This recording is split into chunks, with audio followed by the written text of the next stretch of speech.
ଆଜିର ପ୍ରଥମ ପ୍ରଶ୍ନ, ତ୍ରିରଙ୍ଗା ପତାକାରେ ଅଶୋକ ଚକ୍ର ସ୍ଥାପିତ କିଏ କରିଥିଲେ? Option A Pingali Venkayya, option B doctor Bhimrao Ambedkar, option C Mahatma Gandhi, option D Jawaharlal Nehru.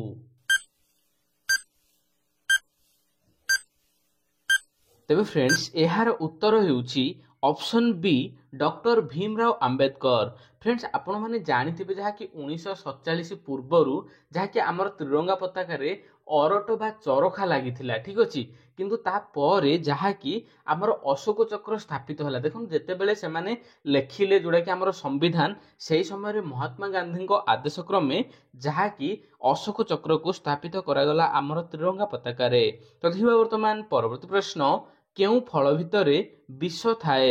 Option A Kamala, option B ସେଓ, ଅପସନ୍ ସି ଡାଳିମ୍ବ, ଅପସନ୍ ଡି ଅଙ୍ଗୁର।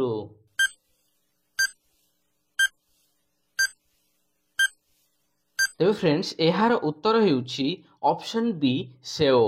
ଫ୍ରେଣ୍ଡସ୍ ସେଓର ମଞ୍ଜି ହେଉଛି ଯାହାକି ବିଷ ସଦୃଶ, ଠିକ୍ ଅଛି। ତେବେ ସେଓର ମଞ୍ଜିକୁ ବିଷ କୁହାଯାଏ। ତ ଦେଖିବା ବର୍ତ୍ତମାନ ପରବର୍ତ୍ତୀ ପ୍ରଶ୍ନ, କେତୋଟି ସେଓର ମଞ୍ଜି ଖାଇଲେ ମନୁଷ୍ୟ ମରିଯିବ? ଅପସନ୍ ଏ 1ଟି, ଅପସନ୍ ବି 50ଟି, ଅପସନ୍ ସି 100ଟି, ଅପସନ୍ ଡି 150ଟି।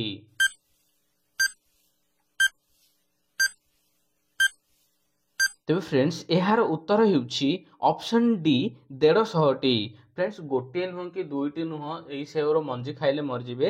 ଯାହାକି 150ରୁ ଅଧିକ ସେଓ ଯଦି ସେଓର ମଞ୍ଜି ଯଦି ଖାଉଛନ୍ତି ତାହେଲେ ମୃତ୍ୟୁବରଣ ହେବ, କାରଣ କମ୍ କମ୍ ମାତ୍ରାରେ ଥାଏ ସେ ମଞ୍ଜିରେ, ଠିକ୍ ଅଛି। ତ ଦେଖିବା ବର୍ତ୍ତମାନ ପରବର୍ତ୍ତୀ ପ୍ରଶ୍ନ, ୟୁଟ୍ୟୁବ କେଉଁ ଦେଶର କମ୍ପାନୀ?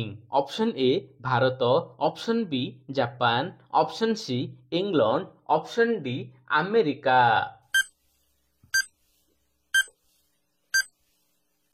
ତେବେ ଫ୍ରେଣ୍ଡସ୍ ଏହାର ଉତ୍ତର ହେଉଛି ଅପସନ୍ ଡି ଆମେରିକା। ଫ୍ରେଣ୍ଡସ୍ ଆମେ ଏହି ଯେଉଁ ଭିଡ଼ିଓଟି ଦେଖୁଛନ୍ତି ୟୁଟ୍ୟୁବରେ, ତେବେ ସେଇ ୟୁଟ୍ୟୁବ କମ୍ପାନୀଟି ହେଉଛି ଆମେରିକାର।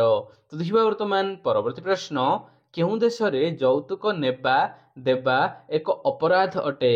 Option A Bharat, option B Pakistan, option C Bangladesh, option D ଉପରୋକ୍ତ ସମସ୍ତ।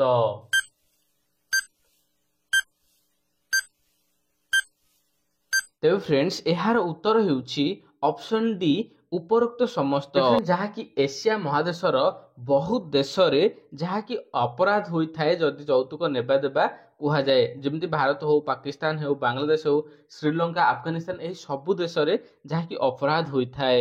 ତ ଦେଖିବା ବର୍ତ୍ତମାନ ପରବର୍ତ୍ତୀ ପ୍ରଶ୍ନ, ମନୁଷ୍ୟର ଗୋଟିଏ କାନରେ କେତୋଟି ହାଡ଼ ଥାଏ?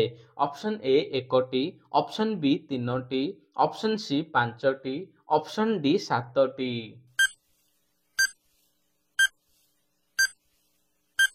ତେବେ ଫ୍ରେଣ୍ଡସ୍ ଏହାର ଉତ୍ତର ହେଉଛି ଅପସନ୍ ବି 3ଟି। ଫ୍ରେଣ୍ଡସ୍ ଗୋଟିଏ କାନରେ ଆମର 3ଟି ହାଡ଼ ରହିଥାଏ। ତ ଦେଖିବା ବର୍ତ୍ତମାନ ପରବର୍ତ୍ତୀ ପ୍ରଶ୍ନ, ଭାରତରେ ବର୍ତ୍ତମାନ କେତୋଟି ରାଜ୍ୟ ରହିଛି? ଅପସନ୍ ଏ 27ଟି, ଅପସନ୍ ବି 30ଟି, ଅପସନ୍ ସି 29ଟି, ଅପସନ୍ ଡି 28ଟି।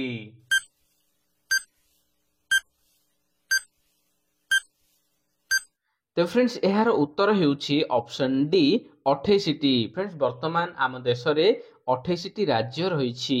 ତ ଦେଖିବା ବର୍ତ୍ତମାନ ପରବର୍ତ୍ତୀ ପ୍ରଶ୍ନ, ଭାରତରେ ବର୍ତ୍ତମାନ କେତୋଟି କେନ୍ଦ୍ରଶାସିତ ଅଞ୍ଚଳ ରହିଛି? ଅପସନ୍ ଏ 7ଟି, ଅପସନ୍ ବି 8ଟି, ଅପସନ୍ ସି 9ଟି, ଅପସନ୍ ଡି 28ଟି।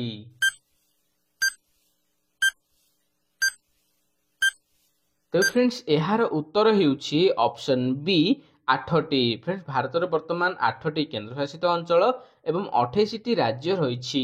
ତ ଦେଖିବା ବର୍ତ୍ତମାନ ପରବର୍ତ୍ତୀ ପ୍ରଶ୍ନ, ଭାରତର ସବୁଠାରୁ ଥଣ୍ଡା ରାଜ୍ୟ କେଉଁଟି?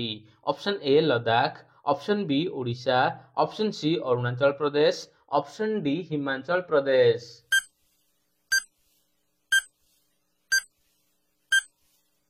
ତେବେ ଫ୍ରେଣ୍ଡସ୍ ଏହାର ଉତ୍ତର ହେଉଛି ଅପସନ୍ ଏ ଲଦାଖ।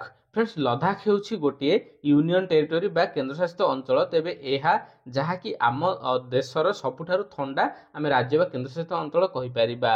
ତ ଦେଖିବା ବର୍ତ୍ତମାନ ପରବର୍ତ୍ତୀ ପ୍ରଶ୍ନ, ଭାରତର ସବୁଠାରୁ ଗରମ ରାଜ୍ୟ କେଉଁଟି? ଅପସନ୍ ଏ Maharashtra, option B Odisha, option C Tamil Nadu, option D Rajasthan. Friends यही प्रश्नर उत्तरटी आपण ଏହି ଭିଡ଼ିଓର କମେଣ୍ଟରେ ଦିଅନ୍ତୁ। ଭିଡ଼ିଓ ଭଲ ଲାଗିଥିଲେ ଭିଡ଼ିଓକୁ ଲାଇକ୍ କରିବା ସହିତ ଚ୍ୟାନେଲଟିକୁ ସବସ୍କ୍ରାଇବ୍ କରନ୍ତୁ। ଜୟ ଜଗନ୍ନାଥ।